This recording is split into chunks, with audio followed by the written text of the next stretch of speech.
Welcome back to SimGeeks podcast. We are your hosts, William Belk and David Shablock. We are joined today by the Society for Simulations Certification Board, and I'm going to let them correct me on that title here in a second. But we're here with Rachel Araujo, who was with us last year doing a similar talk, and John Alex, who's the incoming board chair. Is that the correct title? All right. It is. So, John, why don't you take a minute, introduce yourself, and then we'll let Rachel reintroduce herself from last year. All right. Well, thanks for having us. First of all, my name is John Alex. I'm an emergency physician, and I'm the medical director of the Riverside Simulation Training Lab in Newport News, Virginia. Yeah, thank you. Rachel Araujo, the director of certification for SSH, second year. So old hat at this now, as some might say. So, Rachel, I mean, last year we went through, kind of talked about certification, why it was important, what that process looked like, as well as your background. What's changed? What's happened in the last 12 months that the world needs to know about? Oh, the biggest change is we have completed the job task analysis for both the CHSE and CHSOS programs. And so for everybody listening, what's that mean? Oh, the practice analysis. Oh, it's so fun. So it happens every 5 to 7 years. We have to have it that way for our NCCA guidelines to be accredited. So not only is it standard best practice in testing, we would not be accredited if we didn't do this.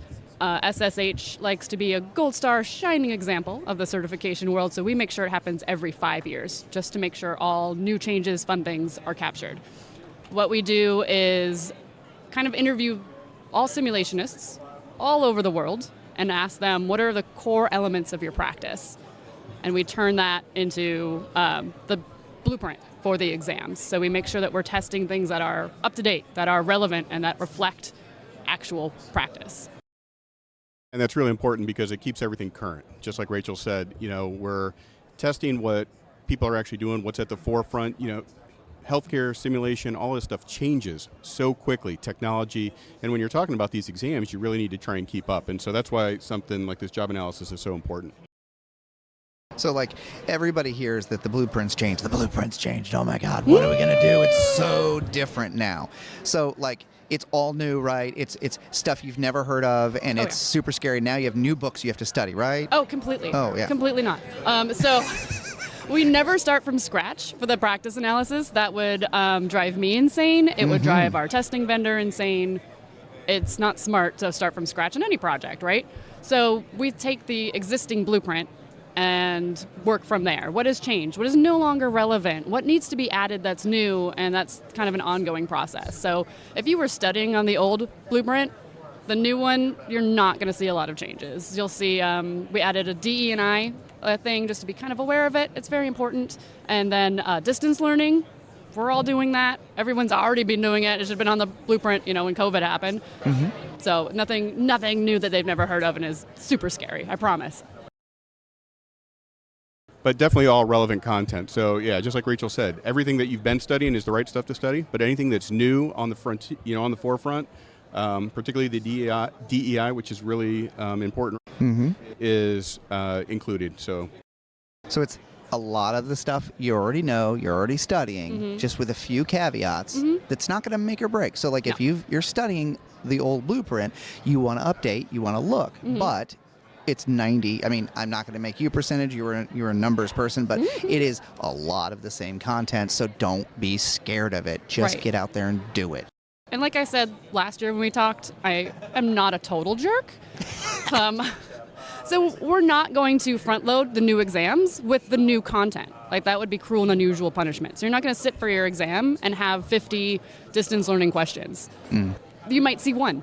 We gradually introduce that new content. We introduce it in a zero-weighted pretest position, see how the stats come back on it, see how it performs. If it's good, then it gets to be a scored question that will help determine pass-fail status. And so I'm going to tell you how I approached it, because this is mentally how I had to do it, is there are so many, and you know the numbers. There is, say, like 100 questions that are the actual questions, and then there's 15 that are the test questions. Yep. So mentally what I did was, if I'm taking the test and I'm like, I have no freaking clue, I'm going to fail this one, mentally I assign that, must be a test question. But, you got to do whatever you got to do to keep pushing through. Don't let this scare you. And this might be my, witchy woo-woo vibe that I have about me, but part of the success is that positive mental attitude. So if you tell yourself, I don't know this, but it's going to be okay and I'm going to move on, and you keep that positive attitude through the exam, you will do better on the exam. I agree. The sun, no matter what, tomorrow the sun will go up and life will go on. And if you did not pass, you know what? Just refocus. You've got a really good snapshot, an accurate snapshot of what the test looks like. So you know what I probably didn't do right. Just don't overthink it like every single person in simulation, including me. Oh, I know. It's so hard to turn off that simulationist brain where you're like, what are they not saying that I think they're saying? Don't do that when taking a test. Yeah, don't read too much into the questions. But, the other thing that I think is great about the blueprints and taking the test in general is so much of what we do in simulation is on-the-job training. And I think the blueprint helps focus you in and also expose you to things that you may not have gotten on the job. And so now you're learning more while you're prepping for a certification. And that's a really good point, is, you will expand your knowledge base, which only helps you. Right.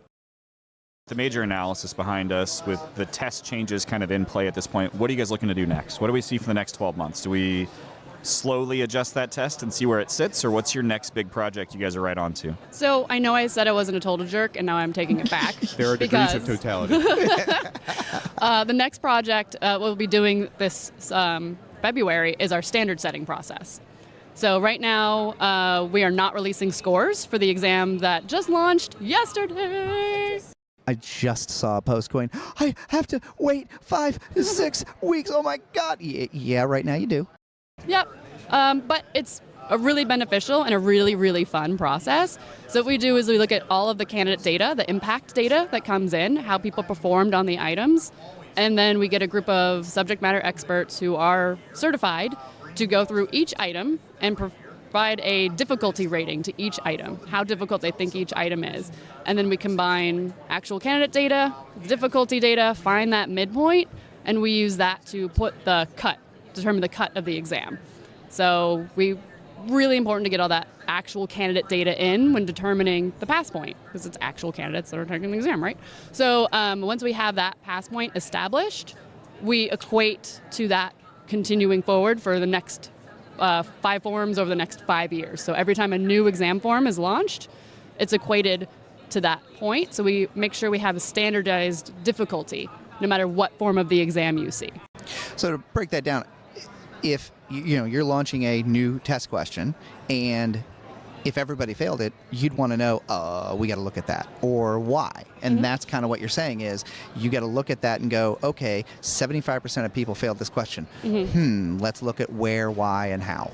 Exactly. And I'm really glad that Rachel delved into this, because I don't know about you guys, but from my perspective, as I was taking these tests, before I joined the Certification Council, I had no idea how much went into developing these tests and these questions. And so it really lends some credibility to the research, the data, the process behind developing these tests, and so that they are valid and they are testing what you need to know. That was one of the best things about doing this interview last year, is it gave everybody kind of a window into, they're not just big scary people that hate you. This is okay, and we hoped it broke it down so that more people went out and took the test. So that's what we're wanting again this year. Is it's not this big 400-pound gorilla. It's okay. It's more cuddly gorilla. Yeah. I mean, I am big and scary, but I don't hate anyone.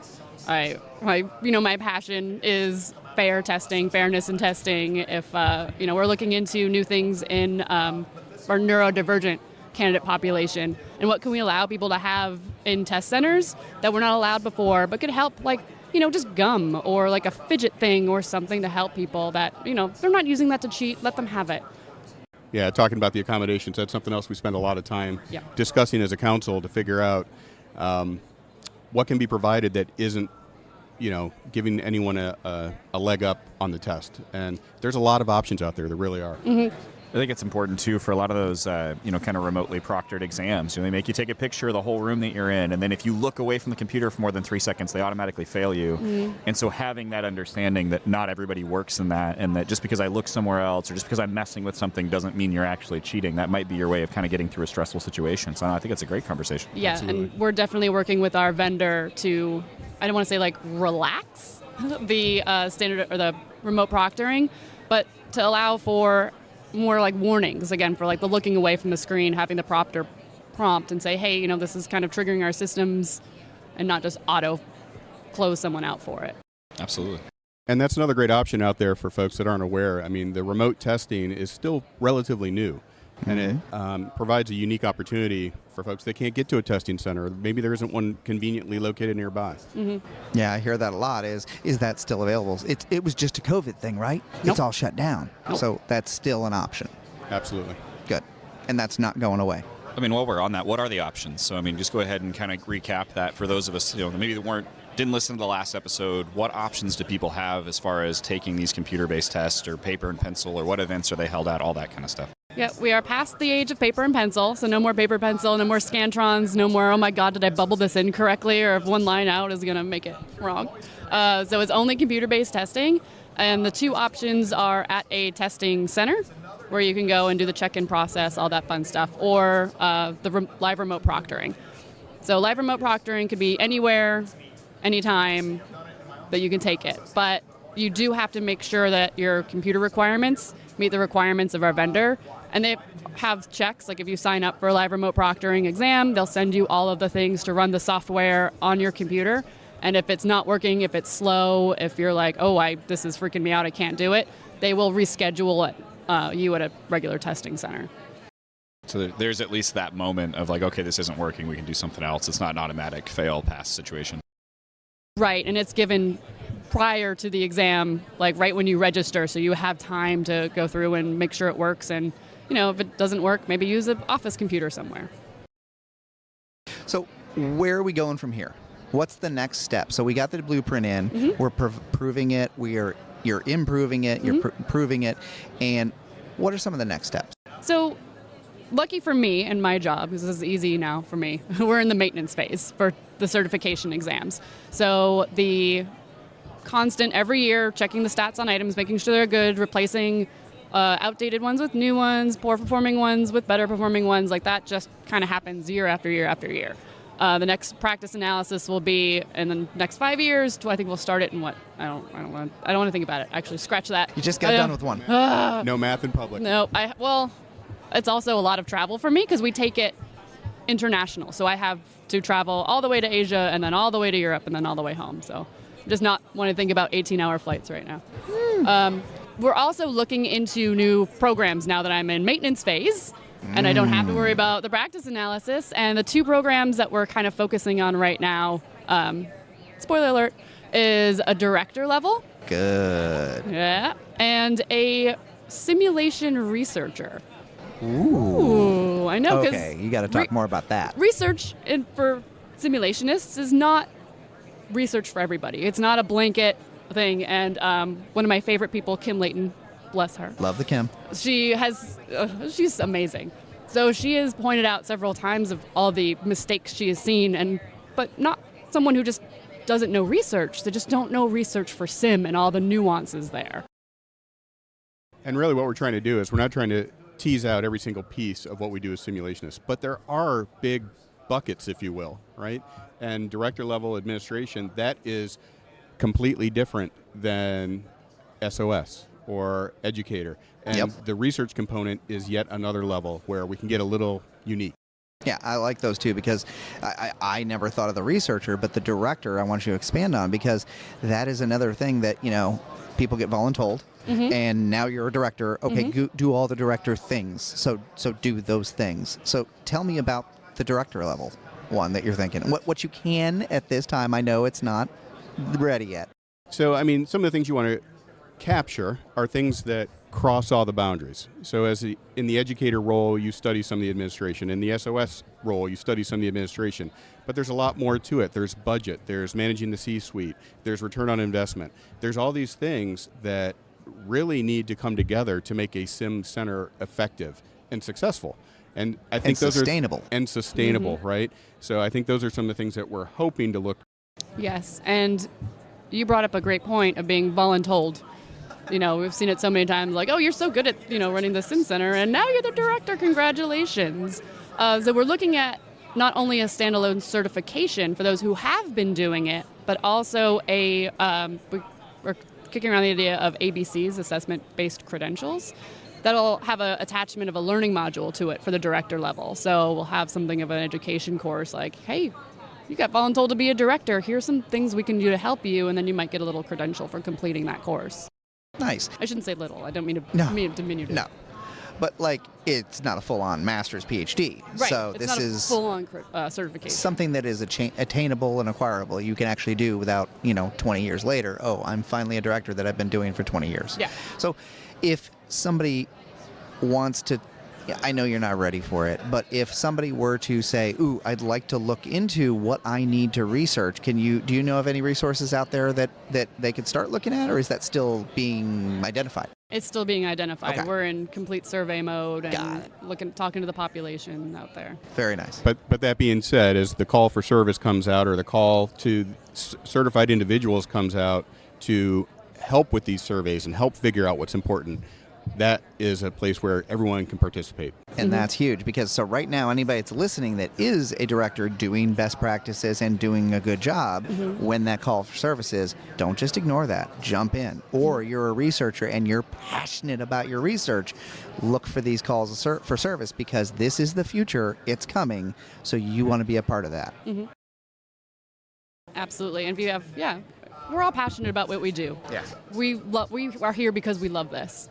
And having that expert knowledge, having that subject matter expert knowledge, our products would be invalidated. It would be garbage without that level of input. You don't want me doing your research study. I don't know enough about it. It scares the hell out of me, and I want to run the other direction. But I'd love to sit down with somebody who is passionate about it and teach me more. And then down the road, as you're looking to build your teams, as if these are credentials that come to be, you can help start picking who you need on your team. Who do you want to have on the bench, right? Yep. So these are definitely the future, and they show a mark of excellence. That's, I think it's important. That's why I hold 2 of them. Same. And I think it validates all the hard work that we're doing, and it adds credibility. That's why I feel so strongly about certification. And why he's the chair. Well, guys, we're here on the floor at SSH, so we're getting up to the end of our time limit with you guys before we bring on our next set of guests the Society's been polite enough to provide us with. Any parting thoughts, John, before we bail? I think just like we talked about, keep an eye out for those calls for service, and there's always an opportunity and a role for everyone in the simulation community to participate, and we could always use the help. Rachel, anything you want to add? Get certified. There you go. Let's do it. It's important. People are looking for it. I'm seeing so many job applications that are actually requiring that in my own company to, go from a level to another level is you need to have it. So it's getting to be more and more important every day. And you know this stuff. Don't let your brain talk you out of this or scare you away from it. You've got this. You can do it. Just do it. Yeah. Feel free to email me if you need a pep talk about getting certified. I'm all about it.